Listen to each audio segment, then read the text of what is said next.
Olá, você vai ver nessa edição. TCE define regras para o retorno das atividades presenciais. Os detalhes agora no TCE Notícias. O Tribunal de Contas de Mato Grosso definiu as regras para o retorno das atividades presenciais. Enquanto isso, os atendimentos continuam no regime de home office. Mais detalhes sobre as regras de funcionamento do órgão de controle você confere na reportagem a seguir. A definição do dia 18 de maio para a retomada das atividades presenciais nas sedes do Tribunal de Contas de Mato Grosso e do Ministério Público de Contas consta na Portaria Conjunta número 67 de 2020, publicada no Diário Oficial de Contas no último dia 30 de abril. Assinado pelo presidente do TCE, o conselheiro Guilherme Antônio Maluf, e pelo Procurador-Geral de Contas, Alisson Carvalho de Alencar, o documento também traz as diretrizes sobre a manutenção das atividades por teletrabalho, medidas de prevenção contra o novo coronavírus e o andamento processual. O TCE e o MPC já haviam determinado ações preventivas, porém, diante do avanço do novo vírus no Brasil e a necessidade de manutenção da precaução exigida por setores governamentais e não governamentais internacionais de saúde, entenderam por bem prorrogar as medidas.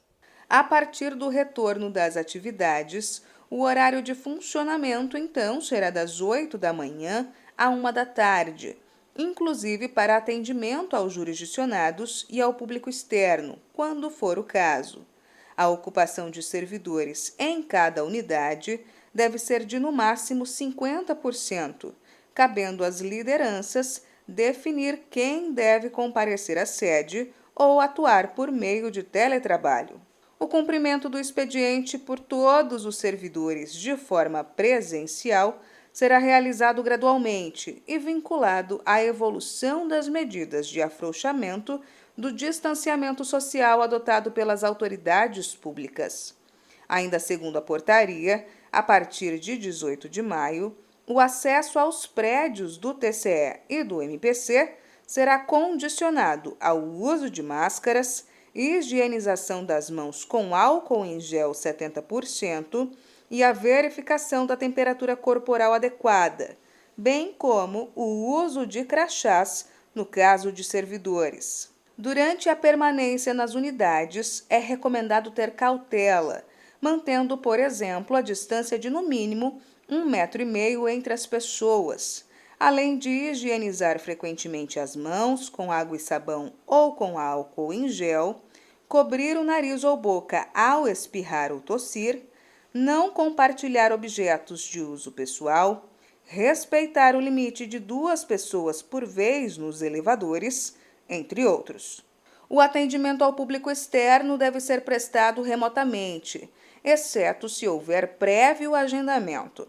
As inspeções in loco continuam suspensas, salvo aquelas consideradas urgentes e imprescindíveis ao cumprimento da missão constitucional do TCE, especialmente as relacionadas ao controle das ações de combate ao novo coronavírus pela gestão pública. Já os servidores considerados do grupo de risco ou vulneráveis à Covid-19, ou que residem com pessoas consideradas do grupo de risco, devem continuar a exercer as atividades no regime de teletrabalho. Enquadram-se nesse perfil gestantes como eu e lactantes, maiores de 60 anos, transplantados, portadores de imunodeficiência de qualquer espécie e pessoas que apresentem sintomas relacionados ao novo coronavírus.